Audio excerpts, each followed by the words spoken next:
ำเด้อไข่ไม่ไข่ต้มยำเด้อ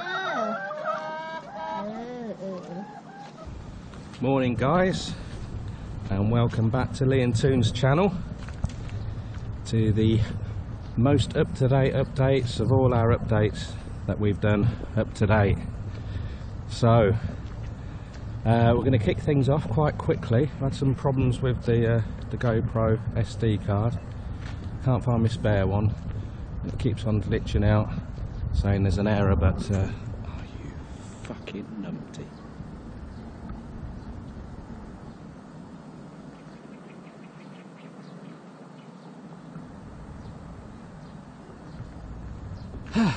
But Toon seems to have sorted that. Right then, I'm not going to dwell on the house because it brings me and Toon to tears. I'll let you decide, make a judgment call whether a tears of joy or tears of pain. For those of you that follow us on Facebook, you may have got a hint of things there. As regards Facebook, if you want to join us, it's just Lee Gallagher. If I can remember that, I think there's a link on the channel. It's just more up to date than the videos because we're really short of time doing the videos. Okay, so let's get into it. Toon is just surveying our catch from last night and not fishing. These are bugs, mostly mangachon. So hold on up for the camera, please. Sometimes I'm allowed to use them for bait. There's some big beetles in there and some giant grasshoppers as well. Jingleed. Jingleed, is it? Jingleed, yeah. And then the rest, which are in here, about 1,000 other stuff. It's like bug soup. That goes into the catfish pond. Did he say catfish? He did. We have catfish. Right, I'll do a separate mini vlog on this later on, but the way we've caught them is you get two what they call black lights. So your fluorescence there, and then a tight white sheet from the inside of a rod. So the only problem is Clop likes to eat the same bugs that Toon does, so we have to race against him when they hit the floor and not the tank. Right, the SD card has just malfunctioned again, so it's definitely dead. So I have to keep on turning it off and on again, but I will persevere for you guys. In particular, Grant, Philip, Andy, Alan, been keeping in contact with me on Facebook. We've pumped water from the well using solar power, which is working very well. We had a couple of glitches after about 3 or 4 weeks, but that seems to have been sorted out. One battery was not functioning as it should do.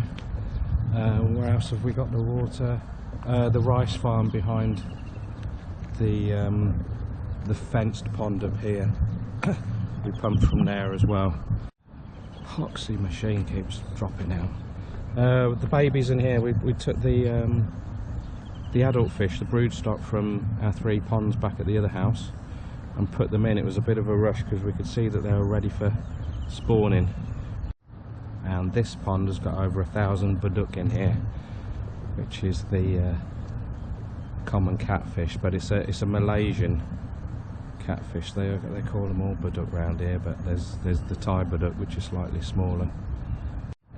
Growth rates, I haven't got a clue. We're not measuring them. We're just throwing the feed in when it all disappears after about 10 minutes. We know we've fed them enough. When they're big enough, we'll eat them or sell the surplus. There's a few bagot in there as well. And then we've got loads of different bananas. We've got 3 different varieties down the outside of the ponds. We also have bananas and coconuts just about everywhere else. So, over to the pond. There's been some development here. We put a little roof in there for its new inhabitants.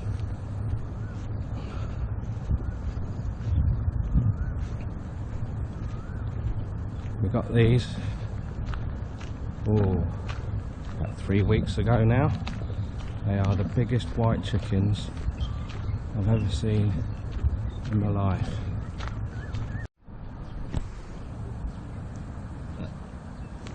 There's the cockerel sitting down there. You know he's the boy, he's got his balls on top of his head. Right, and then in here, well, there you can actually see we've transported or transferred all the really big fish from the other house into here. So we've got the sawai, the buck, the pacu, pagar, which is the black freshwater shark. What else? Oh no. We've got the giant gourami. Oh, there's loads of things in here. And then of course it's been full with all the wild fish as well. So I think that's about it. Plan for the future. No, it's not it yet. We've got another 12 chickens. We've started increasing the size of the chicken enclosure. We've got 40 ducks coming. As far as sourcing the stuff, the animals, 200 baht each per chicken, which sounds a lot because you can buy one for 100 baht that's all cleaned, ready for the pot, straight from the market. We go to the city hall, they have a contact, you give the bloke a ring, he rings round his contacts, and there's like a team of who breed these, and then he gives you a tinkle, tells you when they're all ready. So they're 200 baht each. They're like a hybrid egg-laying chicken. We used to keep them in the UK. Quite good. What else? The ducks are 150 each. So the ducks are going to be going round the caged fenced pond with the geese. The geese have been laying the occasional egg, but an eagar, which is like a big crow, keeps stealing them. So we're going to have to dispatch that. There's also, it's like a kite keeps coming around, so we're concerned about stealing chicks and small chickens. And then the only thing I can describe it as is a dirty great bloody eagle keeps swooping down. So day before yesterday, oh my gimbal, come on, there you go. Now I got a really good look at it the other day. I'm gonna, when time allows, I'm gonna Google it and find out exactly what it is. I mean, it was a handsome beast, but you don't want that flying around your chickens' heads. So all the bamboos down, we've left the one up there, gradually cutting through them all clearing. So there's one that had about 70 bamboo poles on it. We've got about 40 off that one so far. Here's some of the banana trees. 3 varieties. You've got your famous Kampang Pet egg bananas, tastiest bananas I've ever had. Then you've got the big ones that you'll see just about everywhere around the world. A lot of people like to eat those. And then you've got the ones that are very, very popular, probably more popular than all the others, that are used for cooking. So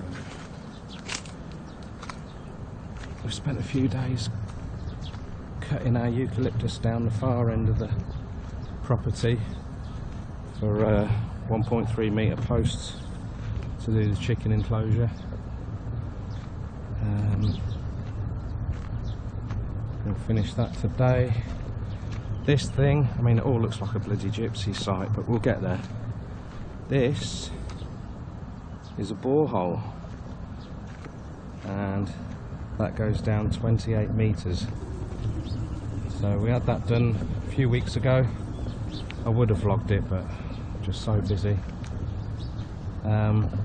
We had to throw up this little fence round here at the last second, because when we got the 12 chickens, they started fighting with the other 7. So they needed to get out of the tramp shack.